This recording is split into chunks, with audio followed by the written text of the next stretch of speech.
अष्टावक्र गीता उपदेश संख्या 58। मैं अहंकारी जीव हूँ, ऐसा भ्रम को एवं बाहर भीतर के भाव को छोड़कर तू कूटस्थ बोध रूप एवं अद्वैत आत्मा का विचार कर। अब अष्टावक्र जी जनक को बताते हैं कि यह अहंकार सत्य नहीं है, यह आभास रूप है। इस आभास रूप अहंकार के कारण ही तू अपने को जीव समझता है एवं अपने को इसी भ्रम के कारण आत्मा से भिन्न समझता है। इसलिए तो इस भ्रम को हटा दे अथवा साथ ही इस बाहर भीतर के भाव को भी छोड़ दे कि आत्मा अर्थात परमात्मा कहीं दूर है या तेरे ही भीतर है। यह बाहर भीतर का भेद मन का ही है। आत्मा सर्वत्र है, बाहर भी है और भीतर भी। तू केवल इस कूटस्थ स्थिर अचल बोधस्थ रूप अद्वैत आत्मा का विचार कर। अष्टावक्र जी जनक का भ्रम मिटाने हेतु कहते हैं कि हे, तुम्हें जो विचार मिले हैं यह सब उधार हैं, दूसरे के हैं, तुम्हारे नहीं हैं। दूसरे के कहने पर झूठी मान्यता तुमने बना ली है कि मैं जीव हूँ, आत्मा मुझसे भिन्न है। कोई आत्मा को बाहर सृष्टि में कहता है, कोई आकाश में, कोई स्वयं के भीतर आदि। इन झूठी मान्यताओं से सब दुखी हो रहे हैं, इनके साथ तुम भी दुखी हो रहे हो। इन उधार ली हुई मान्यताओं को छोड़कर स्वयं जाग कर देख लो तो यह सारा भ्रम मिट जाएगा कि मैं कौन हूँ, वह आत्मा कहाँ है। केवल जागना मात्र है, ज्ञान के दीप को जलाना मात्र है। अप्यवक्र जी ने जो बाहर भीतर की बात कही है वह जरा समझने की है। मनुष्य के बाहर एक जगत है, यह संपूर्ण सृष्टि है, जिसे कर्म जगत कहते हैं। बहिर्मुख व्यक्तित्व वाले मनुष्य हमेशा बाहर की ओर इस संसार को देखता है, वह स्वयं के भीतर नहीं जा सकता, उसका ध्यान में जाना कठिन है। ऐसा व्यक्ति कर्मयोग के द्वारा आत्मा को उपलब्ध हो सकता है, अन्य विधि उसके लिए काम नहीं करेगी। कर्मयोग का अर्थ है निष्काम कर्म, आसक्ति का त्याग करके ईश्वर का कार्य समझ करके कार्य करना। यह है बाहर का भाव। मनुष्य के भीतर 3 जगत और हैं। एक है विचारों का जगत, इसके भीतर है भाव जगत, वह तीसरा आत्म जगत यानी साक्षी जगत बुद्धिजीवी विचारों में जीता है। वह विचारों के साथ ध्यान का प्रयोग करके उस चैतन्य आत्मा तक पहुंच सकता है। उसे कर्म मार्ग में ले जाना कठिन है। वह बुद्धिजीवी होने से तार्किक होगा, अतः उसे चिंतन और विचार के साथ ध्यान द्वारा आत्मज्ञान कराया जा सकता है। इसे ज्ञान मार्ग कहते हैं तथा उस व्यक्ति को ज्ञान योगी कहते हैं। तीसरा जगत भाव जगत है, यह भक्ति और प्रेम का जगत है। जिस व्यक्ति में भावुकता अधिक है उसके लिए भक्ति का मार्ग है, उस व्यक्ति को भक्त कहते हैं। भावना प्रधान व्यक्ति के लिए ज्ञान व कर्म मार्ग नहीं है। एक ज्ञान, कर्म व भक्ति 3 मार्ग हैं जो भिन्न भिन्न प्रकार के व्यक्तियों के लिए हैं। चौथा जगत है आत्म जगत यानी साक्षी जगत। यह केंद्र पर है, इसी के आधार पर सारा भवन खड़ा है, यही लक्ष्य है।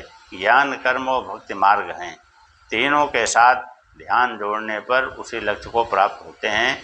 कृष्ण का कर्म योग, कपिल का सांख्य योग, नारद का भक्ति योग, तीनों मुख्य मार्ग हैं।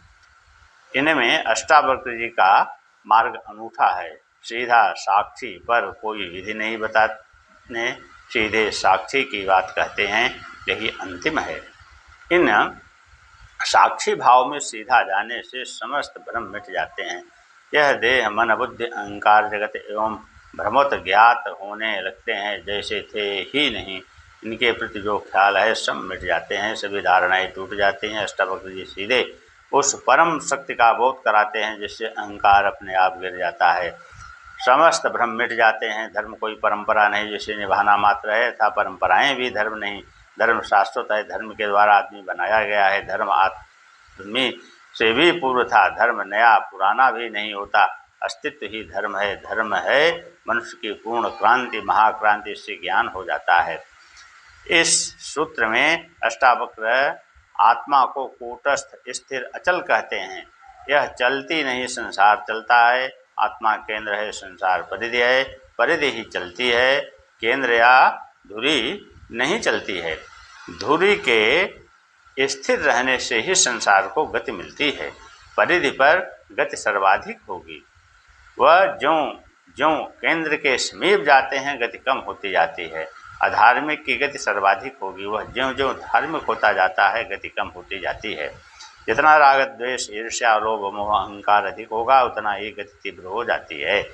ज्ञान की ओर यात्रा करने वाले सबको छोड़ता जाता है, इससे गति कम हो जाती है। भौतिक विकास का सूत्र गति है, क्रियाशीलता है।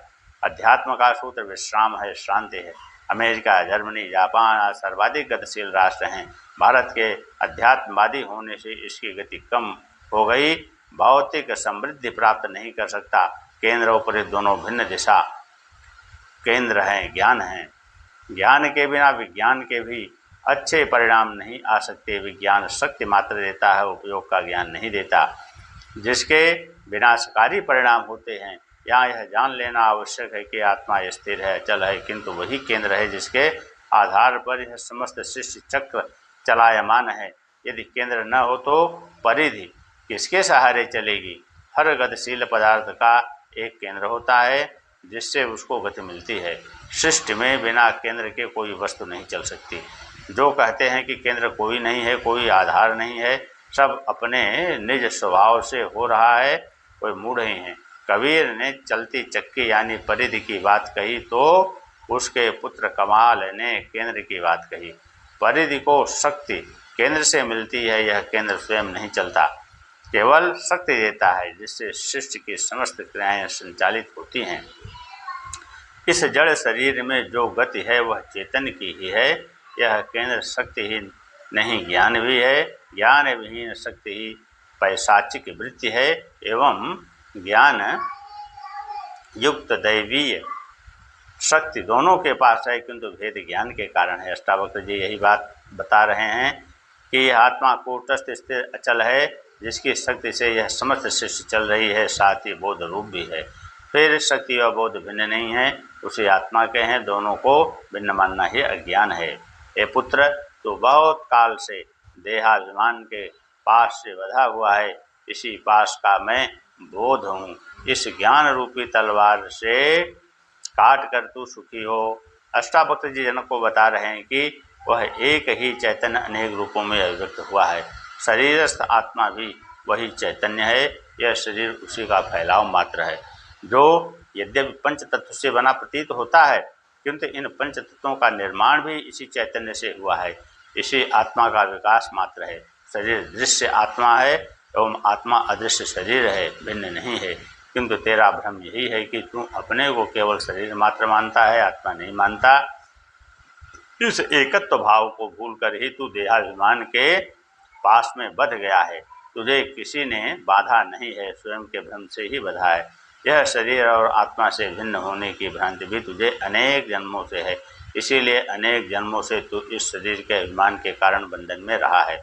इस बंधन से मुक्त होने का एकमात्र उपाय बोध है, क्योंकि ये बंधन वास्तविक नहीं है। यदि वास्तविक होते तो इन्हें ऐसी धारणा भ्रम मात्र है, कल्पना मात्र है। अतः इस भ्रम को मैं शरीर नहीं हूँ, बोध मात्र हूँ, इस ज्ञान रूपी तलवार से काटकर तू सुखी हो।